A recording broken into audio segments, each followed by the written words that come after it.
Right, welcome back. There seems to be no end in sight to the sufferings of Syrians in the war-torn country. From Aleppo to Homs and Zabadani, East Ghouta is the latest battlefront in the bloody war in Syria. Yeah, now according to the UN Human Rights Office, at least 346 civilians have been killed and almost 900 injured since the Syrian government and its Russian allies in early February ramped up the offensive on the rebel opposition-controlled area close to the capital of Damascus. The humanitarian body reports that 237 people have died and 1,285 others wounded in 2 days alone, with many children among the victims. About 400,000 people live under siege, 70% of them women and children. Yeah, now the UN says the level of severe malnutrition among Ghouta's children is the gravest since the beginning of the crisis and worse than that of sub-Saharan Africa. All right, this is really heart-wrenching, I must say. Now, joining us via Skype from the UK is the CEO diasporapr.com, Jermaine Sanwoolu. Jermaine, good morning. It's good to have you join us right now. Good morning. It's good to have you to be on the show this morning. Great. Now, I know you've been following development in Syria and all of that. Now, how more complicated is the issue from your assessment of what is going on there? Well, it's very complicated because this has been something that's been going on since 2011, 2012. Following the offshoot of the Arab Spring and President Assad trying to clamp them down, and it all escalated to what's going on right now. But the UN has actually called, as you said in your report, for a ceasefire just on Saturday. But just a few hours after that, there've been over 21 shells and bombs that have actually been thrown in the eastern Ghouta, just close to Damascus, knowing that that region has been an area that has been dominated by a lot of rebels and terrorist activities over the years. So this situation is getting more complicated, being that right now there's now been the inclusion of chemical attacks, chemical warfare in this setting. So it's really getting more complicated. And after the UN truce was called, they escalated things, and it's really sad. And that in itself, raises fears about whether this 30-day truce can actually hold. It took quite a while for Russia to be convinced to come on board to accept this truce. The two major terrorist groups or militants actually have agreed. They've agreed to this truce. But then again, what are the guarantees? Have we even really lost sight of what is at the root of this Syria crisis?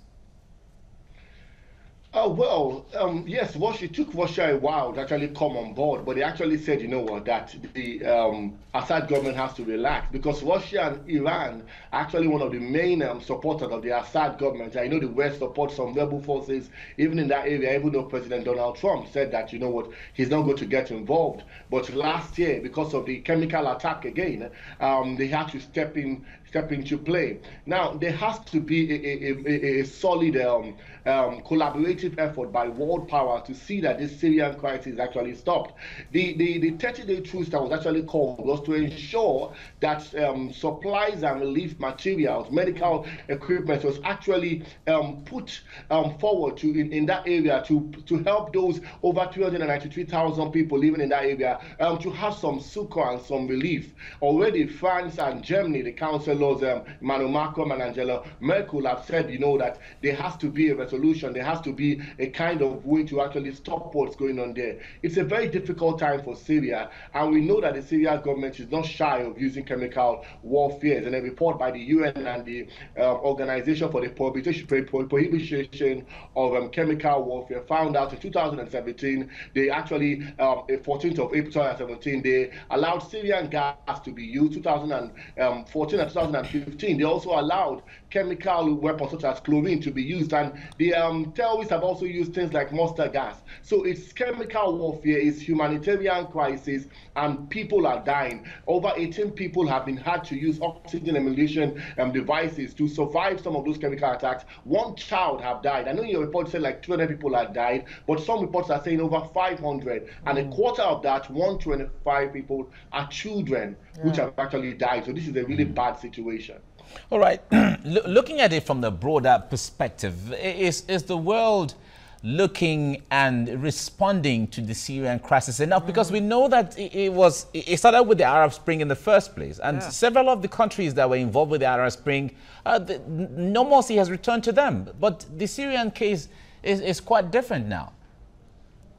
Yes, it is really, really complicated. As you said, started with the Arab Spring. Every other nation seems to have normalized, but Syria is a very, very crucial nation. Gas pipes going through it, oil. As they say, some of them, like the Black Curse, it brings prosperity, but also brings some problems also. Is that there's a lot of, there are different factions, and the different factions have been supported by different countries and governments. You know, the Assad regime is supported by Iran and Russia, which are not too good friends with the United States and the West. You understand? We know that the Sunnis, which the Saudis have actually which exists, and the Saudis actually support some of the Sunni rebels, and the Shiites, you understand, they also are supported by the Assad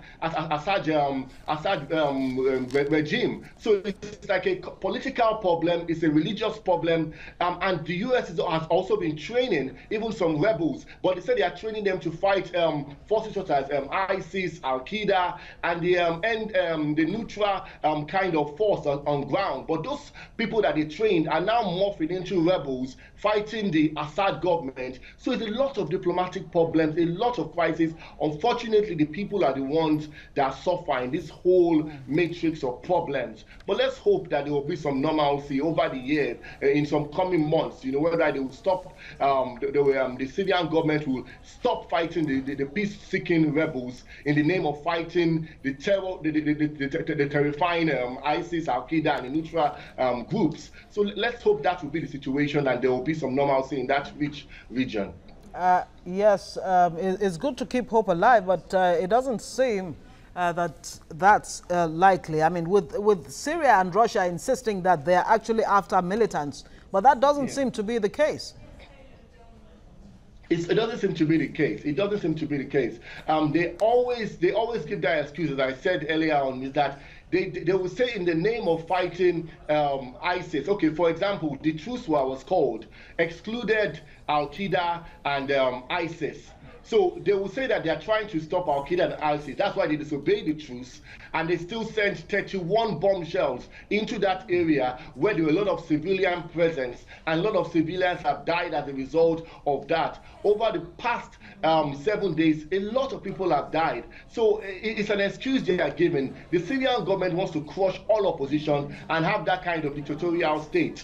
They should not do so. They should try and negotiate, find other means to try and ensure that peace returns to the country, and the Assad government maybe can have more, they're trying to stomp away the power from them, because that eastern Ghouta area is rebel held, and it's the only one that is close to Damascus, which is the capital city. So they are trying to stamp out the opposition, but let them not stamp out the lives of many innocent people living in Syria. All right, as we round off now, let me just ask you this. If you would, from your analysis, who really holds the key to the solution of the Syrian crisis? Yeah. Wow, that's a very, very tough question. Yes. They said everything rises and falls on leadership. President Assad has to have a paradigm shift. He has to see his people as his people, not as his enemies. And he has to, and that's on one part. And those who are supporting him, he cannot fight this battle alone. Russia and Iran, we know Iran may never come to resolution on this matter, but hopefully they can be able to talk to them, and they will begin to soft pedal. And the Americans and the Western world has totally come around and say, you know what, we are going to ensure that we stop funding some of these rebels. We will start funding and ensuring that peace is actually restored in that country. We help humanitarianly, and we ensure that everything goes smoothly in that country. It's a difficult one to answer, but all parties, it's a global problem, it's a global terrorist problem. The UN, Assad, Iran, Russia, America, the whole world have to come together to try and resolve this as soon as possible. All right. Jermaine Sanwoolu, CEO, diasporapr.com. Thank you very much for talking to us on TVC Breakfast. Thanks for having me.